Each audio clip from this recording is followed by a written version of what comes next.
Why? Why? Joy Pullman at the Heartland Institute asked the question, why should centrally controlled, taxpayer-funded, unaccountable to the public committees have the power to define what nearly every U.S. school child learns? The most important thing, and this is, nobody gets this. Every single study shown, and the Brookings Institute, which leans left, they just had the most recent one. You can't find a single study that shows that having high standards, it does not reflect on achievement at all. Anywhere in the world, when you throw these standards out there and insist kids get to them, it has no bearing whatsoever on how kids learn. None. Pullman writes, the most important thing to understand about education standards is that research demonstrates they have no effect on student achievement. That's right, no effect at all. A series of data analyses from the left-leaning Brookings Institute found no link between high state standards and high student achievement. None at all. The last part of my talk, and the most disturbing, they never want to talk to you about this. But in the same way that we have to ask questions, right? What happens if this does get fully federalized? Don't worry about that, you're being paranoid. Well, that's what they told us about healthcare too. You gotta pass it to find out what's in it, right? It's sort of the same argument. There are all sorts of outside organizations that are already writing supporting curriculum for Common Core, being paid by the federal government, including Planned Parenthood. There's one curriculum from a group called GLSEN. It's a gay and lesbian activist group. They've already created a curriculum that's been federally sponsored. Right? It's never going to get into, your schools will never have a chance to adopt it or not. The existing Common Core standards have to adopt this. Here's what GLSEN's curriculum says. Every day in every subject matter, every day in every subject matter, there has to be some gay positive language. So in chemistry class or math class, right, some of the examples have to be gay positive. In math class, you got a story problem that says Johnny's dad has 3 apples, Johnny's mom has 2 oranges, da-da-da-da-da. Not all of them, not even most of them. But every day, some examples have to demonstrate gay so Johnny's dad, Johnny's other dad, have to do that. The textbooks of Common Core are already complying with that curriculum. So you say all you got is math and English, right? And the federal government's not involved in this. You try to find a textbook that doesn't have this stuff in it. Good luck, right? This is the facility they built in Utah, federal government, last year, $1 billion worth. That's where all the data is going to be collected. Here's another reason why groups like the Chamber of Commerce love this. Remember when you and I were kids? Didn't matter how you did during the course of the year, you know. You were in love with a girl, and she was in love with the really hot math guy and not the English guy. So for the whole week you mooned over her, you failed a quiz, bombed a test.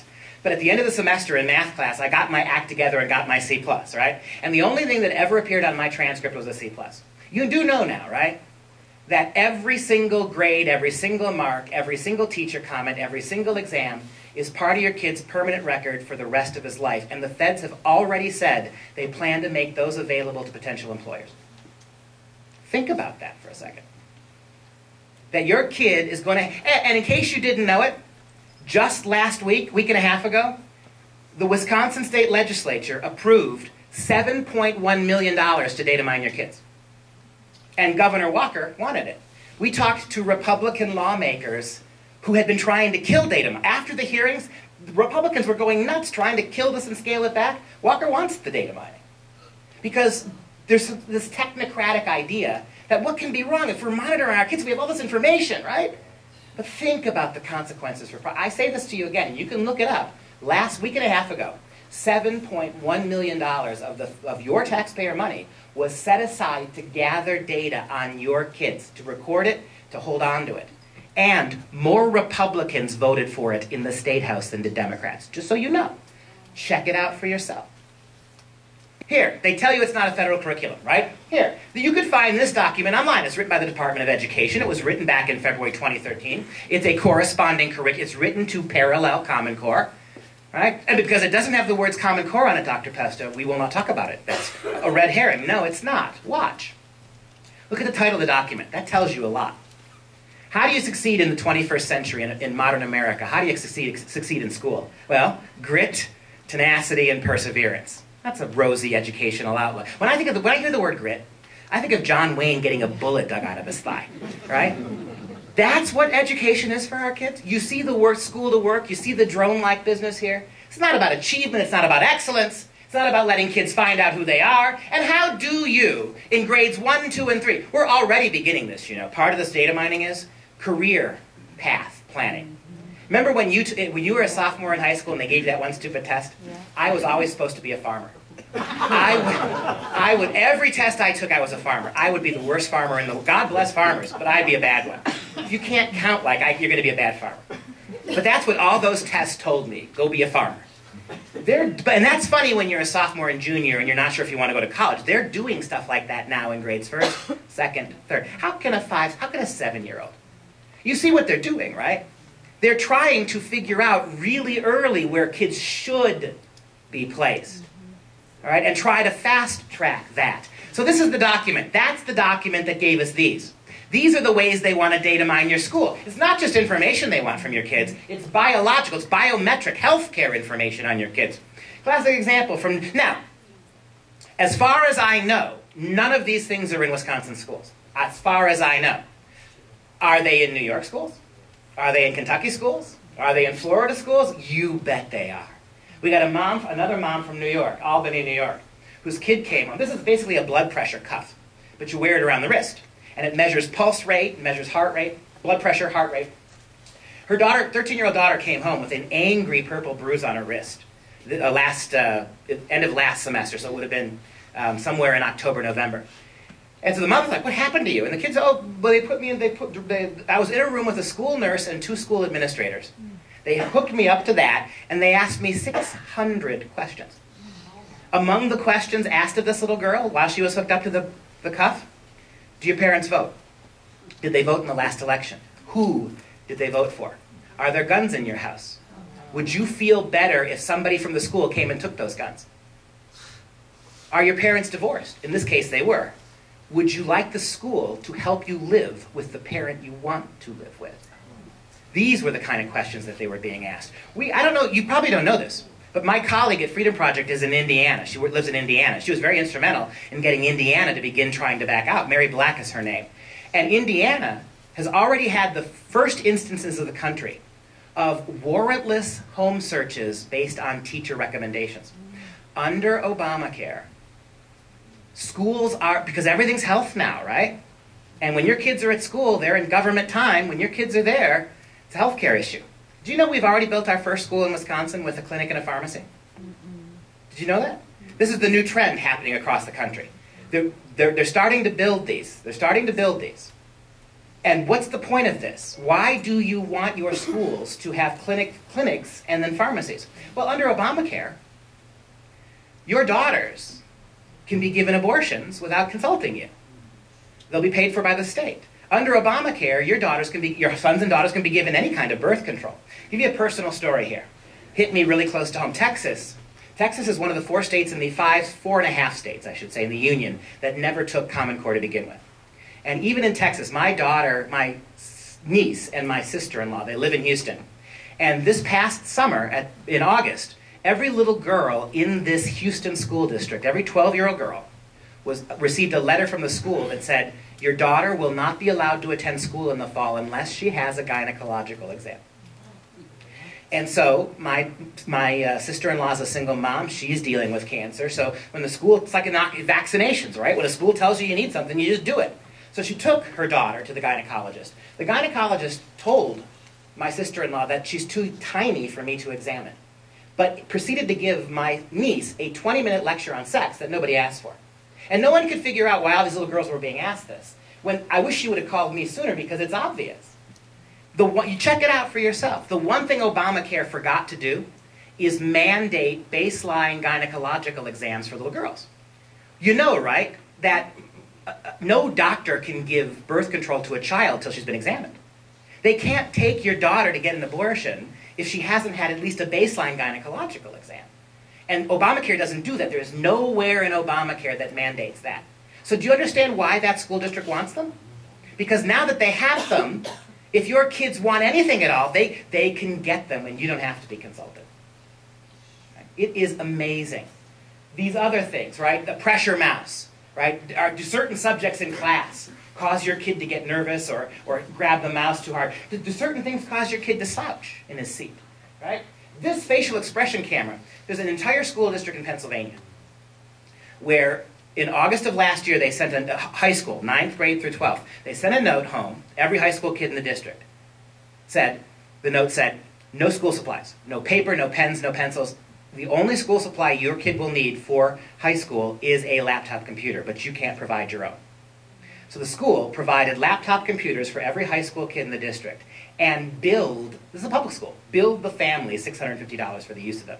Those computers had NASA quality global positioning systems in them. They all had facial expression cameras built in. So when your kid opened the laptop and turned it on, I'm not saying somebody was on the other end watching, but every time your kid used that, he or she was being recorded watching it. And all that becomes part of this data file on those kids. So at any point, every keystroke entered into that computer becomes part of all of this data. Now, are there people sitting there in the high schools monitoring this? No. It's sort of like the NSA stuff, right? Where they can't listen to all those phone calls. They got them if they need them, right? And they can file them. Already happening, not in Wisconsin. As far as I know, none of this is happening in Wisconsin, but then again, we're not even a year into this yet, are we? And it is kind of ominous that your governor and the legislature just set aside over $7 million for this kind of stuff, isn't it? A little odd? What's that money going to go to? What are you going to spend that $7 million on if you're not going to be doing stuff like this? What are you going to do, right? In the interest of making this a little more economical in time, you can get these all free. I've highlighted some places where you can see places in Obamacare where the enabling happens. You can check that out, guys. I told you. Don't you listen to me. But do me a favor.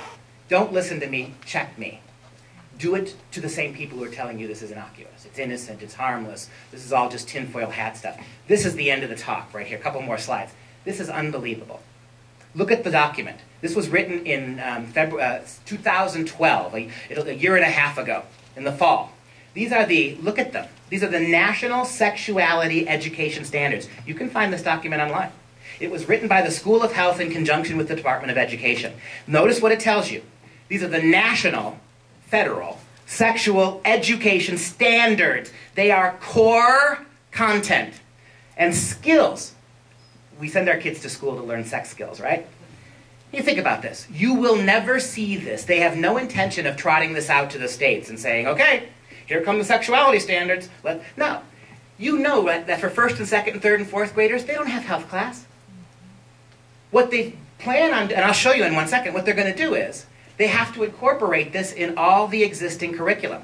They're not going to invent a new subject. This gets folded into what's already here, including math and English. Now do you have a suspicion as to why they're reading things like The Bluest Eye? Now does it make sense to you? Because there are definitive standards that your kids have to meet with regards to sex, and it starts when they're 5 years old. These standards are broken up into 3-year triads. Kindergarten, 1st grade, 2nd grade.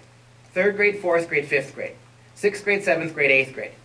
And when you get school administrators tell you things like, well, we just won't adopt that. It's in the textbooks. It's in the curriculum. You try to find non-common core textbooks for your kids. Try it. It's already in there. Things like The Bluest Eye are, you can see that they're in there. Here. Just to show you, these are the things it's aligned with. Do you see this? Common Core State Standards for English and Math. Do you see that? That's from page 6 of that document.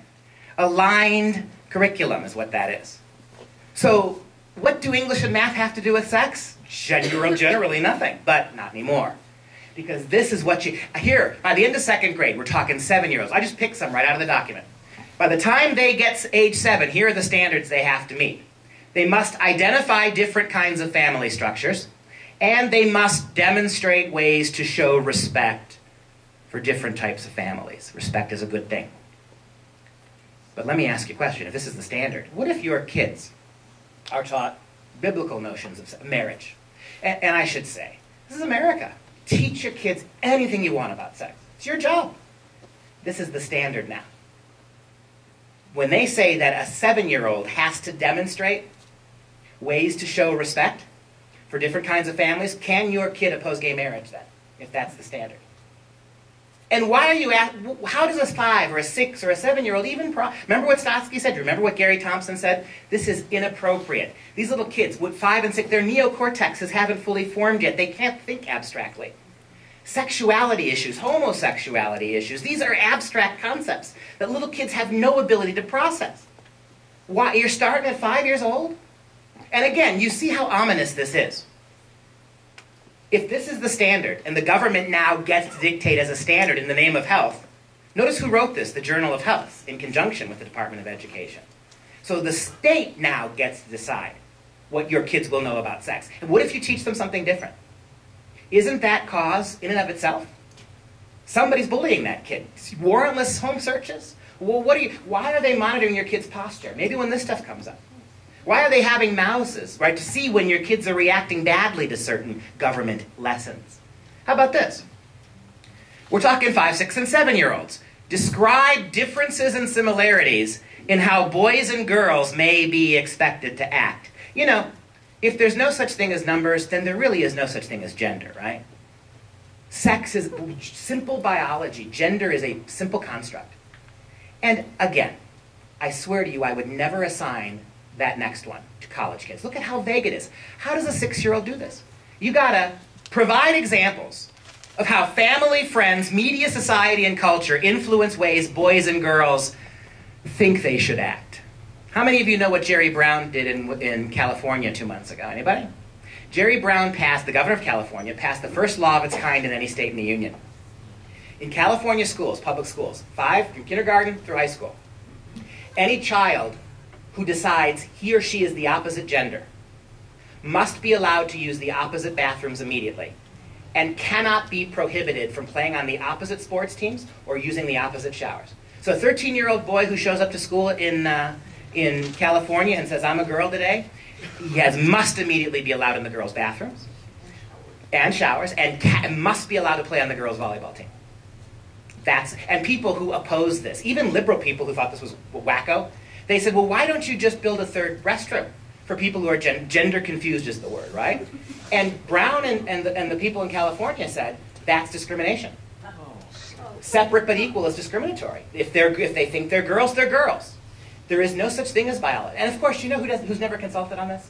All those little girls, right? They're never consulted on this, right? The will of the one trumps everything else, right? Think about this. By the end of 5th grade, we're talking 10-year-olds. Explain the physical, social, and emotional changes that occur during puberty and adolescence. They haven't hit it yet. So you're gonna tell kids what they're gonna think about what's gonna happen to their bodies, right? How about this? Again, describe. You're gonna send your 9-year-old to the internet for a gender sex search? You gonna do that? Because where are you gonna media? Really? Society? Describe how friends, family, media, society, and culture can influence ideas about body image. Identify medically accurate information. Who gets to decide what that is? Do you think you're going to get to decide what that is? Who gets to decide now what medically accurate information and appropriate is for 5-year-olds or 7-year-olds or 9-year-olds? And how about this? By the time you're 10 years old, you must define sexual orientation as the romantic attraction of an individual to someone of the same gender or someone of a different gender. You don't get to define it any other way. That's its definition. And so what happens to kids? I can't wait to see what happens when this gets in front of Muslim kids. I can't wait. I mean, if we know anything about the federal government, they're not at all concerned about the complaints or the trouble of Orthodox Jews or devout Christians or Catholics. That will be interesting. But because you have no choice. And it may seem like a small thing. And my point is that, look, my personal stance on all of this is live and let my personal stance. Maybe it makes me a bad Christian. I don't know. This is America. I have no right to force anybody to do anything. My job as a parent is to teach my kids my beliefs. I believe in that in America, right? And the question becomes, that's not there anymore, is it? You don't have that right anymore. They tell you what it means. And you do see, with all this data mining and all these ways they're measuring and watching your kids, you do see the potential trouble you might be in for deviating from their view on this, right? Just a couple more. This one blows me away. I actually took these. How are they going to get kids to these standards? Here's right direct from the horse's mouth. Instruction by qualified sexuality education teachers is essential for student achievement. They are already in your education departments at your universities creating a whole new subdiscipline for teachers, training them to teach your kids government-sponsored sex. Qualified sexual, what is such a thing, and why in the world would you want your kid near one? But if this is the curriculum, and these are the standards. When they say standards, they mean that. That just like in math and English and science, if your kids can't demonstrate, or at least at ages 6 and 7, parrot the right answers, they don't get to graduate. I'll give you one more example in this. We did a little talk in Denmark, Wisconsin. And at that talk, there was a woman, a teacher, and her sister. And when we got to this stuff, the woman raised her hand, the teacher elbowed her sister, the sister raised her hand, and held up a little red card for second graders. Every second grader was given a red card and told to sign it and turn it back in. None of the moms and dads knew about this. The only reason this mom knew about it is because for some reason her daughter stuffed it in her bag and didn't turn it in, found it in the bag. The card said, I vow to promote and support homosexual lifestyles every year I am a student. I will become an advocate for gay awareness. 7-year-olds. And it never came home to mom and dad. And there were other teachers in the room who said, yep, that's what we were made to have. We passed out to them. That's what we were made to have them sign. Right? And again, have your attitudes teach your kids. What is this? How about this? Students need opportunities to engage in the underlines are mine, cooperative and active learning strategies with regards to the sexuality standards. How about this? Sufficient time must be allocated for students to practice skills relating to sexuality education. How about this? Students need multiple opportunities and a variety of assessment strategies to determine their achievement of the sexuality education standards and performance. Now you know, they are not going to send your 5-year-old to health class in kindergarten. It's not block time, nap time, milk time, sex time. They're not going to do that. In order to do this, every subject at every level is going to subtly or overtly have to begin incorporating this stuff, right? Sorry about this, but this was in the news just last week from Shawnee, Kansas. This isn't Berkeley, California. It's not even the crazy town of Madison. This is Shawnee, Red State, Kansas. This is the Bible Belt. This poster has hung all year long on the blackboard right next to Clifford the Big Red Dog and Hannah Montana and the ABCs. Every day, all day, it's up there like any other poster. And notice the title of the poster. How do people express their sexual feelings? And you've got kissing and dancing and a whole bunch of other ones I'm not going to read. Well, a 12-year-old, a middle school girl, I think she was talking to 11, a middle school, this is in middle school, I might add. It's hanging on the wall right now. In a school, Shawnee, Kansas, in middle school. Not high school, middle school. And so this little girl, I think she was 11, she took a picture on her phone and took it home to her dad. Her dad freaked out. Here's what the school wrote back the next day. This is not even a week old. This is what the school wrote back. The poster that you reference is actually part of our middle school health and science materials. And so it is part of our district-approved curriculum. The curriculum it is a part of aligns with national standards. There's only one national standard, and I just showed it to you. Aligns with national standards around these topics, and it's part of our curriculum. In other words, it stays. This is the standard, right? That's Hawker Grove Middle School spokeswoman Leanne Neal. That's in a middle school in Kansas. You can pretend all you want, and when they say to you, because they're going to say to you, we don't have that in our schools, and we would never let that happen. You know, here we are, right? Common Core is in your schools, no one told you. Many of you here, you're here because, as you've told me, you've already seen really bad examples of stuff like this. And they keep telling you it won't get this bad. That won't happen in Wisconsin. Why? Give me one reason why you should put your faith in them.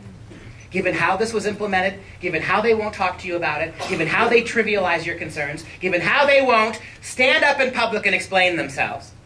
Tell me why they've earned your trust. Maybe I haven't, but I'm not asking for it. Verify. They're telling you things like, right? We would never do this to your kids. The bishop in Milwaukee, Bishop Listecki, the one bishop in the entire state who refuses to repudiate Common Core, he wrote a letter out when people started flooding his offices, and his letter simply says, I'm hurt, paraphrase. Don't you trust us? I can't believe that you'd think we would ever do anything to hurt your kids. That was no answers, no arguments, no refutations. It's the same bishop, by the way, whose office banned me from speaking in any of the churches down there. We got an invite about 8 months ago from a Catholic group at St. John the Evangelist Parish. They wanted us to use their parish hall and give a presentation because it was in all the Catholic schools. The priests didn't know what it was. Moms and dads didn't know. A week before we were supposed to go down there, the secular director of Catholic schools, Kathleen Sapolka, she heard that we were coming. She contacted somebody in the bishop's office. Bishop Lasecki was gone. Got an authorization from somebody in the bishop's office, called the priest and said, "You are forbidden to let him speak on church property." This is the presentation I gave, right? And in her letter she wrote, and you can find this too, and if you can't find it, I'll send it to you.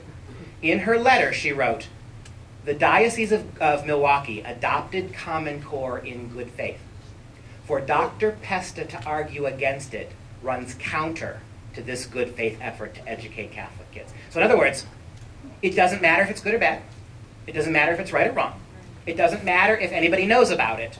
We took it in good faith. He can't talk about it here. We went back, and so we were expecting about 75 people at the parish. They rented a hall down the road. We had 250. Just 3 weeks ago, we came, another priest. This is 3 weeks ago, another priest in one of the parishes down there, who happens to be very good friends with Kathleen Sapolka, lifelong friends. He was talking to the two organizers of this, who are also his friends, and he said, "Well, I don't understand what this controversy is. I know Dr. Sapolka. She's a reasonable person. Why don't I use my parish to host a debate between Dr. Pesta and Dr. Sapolka?" We all laughed. But he very naively, he went to his good friend, and she said, "Under no circumstances will I or anybody else from the diocese debate Dr. Pesta, and you are not to have him speak at your parish. He is not allowed." This is not church dogma. I mean, I could see if I was preaching for abortion or trying to undermine one of the mysteries of the church, then by all means. But this is just a simple public school curriculum they adopted. I mean, technically, what is it in their purview to... I'm not doing anything against the church. But you see how reactionary this is, right? Now, true, 4 other bishops in Wisconsin have banned it. It's still in their schools, as they admit, because it was put in their schools without them knowing it. It's still in there. But Lasecki, and the interesting thing, we've got Catholic educators, administrators in places like Green Bay now, going over Bishop Ricken's head to Lasecki. Well, we're just doing what Bishop Lasecki said we're doing, right? In other words, he's the archbishop, right? And so you see what a silly game this is. And yet, you will not find, including Sapolka, you will not find a single Catholic educator who has spent almost any time at all explaining why we did it, or explaining why it's good, or pointing out to you why all this is just nothing but hysteria. They don't do it. And even the Reverend Archbishop's letter was, "Don't you trust us? Do you really think I would do anything too bad to your kids?" Right? That was the argument. Hawker Grove Middle School. Last slide. For those of you of Catholic or Christian perspective, here is the answer for why they did it. This is Sister Dale McDonald. She is one of the highest ranking members of the NCEA, the National Catholic Education Organization, who, by the way, supports Common Core. Oh, and by the way, it was revealed last summer that they've taken hundreds of thousands of dollars in grants from the Bill and Melinda Gates Foundation. That's the same Bill and Melinda Gates who are promoting abortion services in Africa, that Bill and Melinda Gates, funding the NCEA. Here's Sister Dale McDonald telling you why she wants to take them. So our schools are looking and saying, well, we do our own curriculum, we're unique, we're independent, we have our own culture. In a couple of years, it's going to be very hard to buy materials. It's going to be hard for our teachers to go to professional development that matches what they're doing. So maybe we need to think about adopting the standards. I mean, that's it. Think about that. In a couple of years, it's going to be hard to find books. And we want our teachers to have the same professional development opportunities that public school teachers have. Why would you want that? And so, and you understand how economics works, right? That if the one way to guarantee there will be no non-Common Core textbooks is for everybody, including the Catholic schools, to sign up for Common Core. She's worried there will be none. And her solution to there being no non-Common Core textbooks is to become Common Core. Yeah. That's the only answer I have ever gotten. And I've heard that from many people, right? That we've got to keep up with the public schools. So in other words, for the vast majority of our Catholic schools and private schools, the public schools have become the de facto foundation. And our job is not to deviate from that, but to try to build upon it. Take everything from them and try in some trivial way to put a Catholic skirt on it or hang a crucifix around its neck and call it Catholic, right? From both a public school perspective and a private school perspective, I don't think there's any information in this talk that is not 100% true. I don't think there's any. If you find some, please tell me. Take the slides and look for yourself.